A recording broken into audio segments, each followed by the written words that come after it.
পরপর ভূমিকম্পে মৃত্যু মিছিল মায়ানমারে, মৃত প্রায় 700-রও বেশি। শুক্রবার মায়ানমারে 7.7 মাত্রার একটি শক্তিশালী ভূমিকম্প আঘাত হেনেছে। এটি ব্যাপক ধ্বংসযজ্ঞ ঘটিয়েছে মায়ানমার থাইল্যান্ডে। শক্তিশালী ভূমিকম্পের কারণে অনেক ভবন ধসে পড়ে। এর ফলে এখন পর্যন্ত 700 জনেরও বেশি মানুষ মারা গেছেন। ভূমিকম্পের কারণে থাইল্যান্ডের রাজধানী ব্যাংককে ভবন ধসে পড়ার ঘটনাও দেখা গেছে। একটি 30 তলা নির্মাণাধীন ভবন ধসে পড়েছে। এতেও কমপক্ষে 3 জনের মৃত্যু হয়েছে।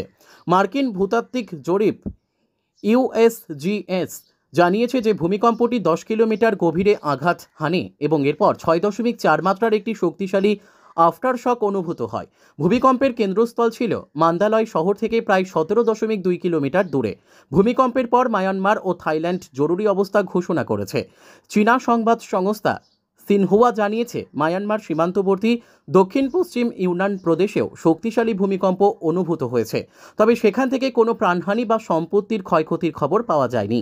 ভারতের পশ্চিমবঙ্গ এবং মণিপুরেও ভূমিকম্প অনুভূত হয়েছে।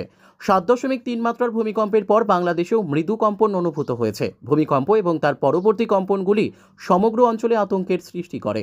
উল্লেখ্য, মায়ানমারের সাগাইং থেকে 16 কিলোমিটার উত্তর পশ্চিমে সংঘটিত এই ভূমিকম্পের তীব্রতা রিক্টার স্কেলে 7.7 পরিমাপ করা হয়েছিল।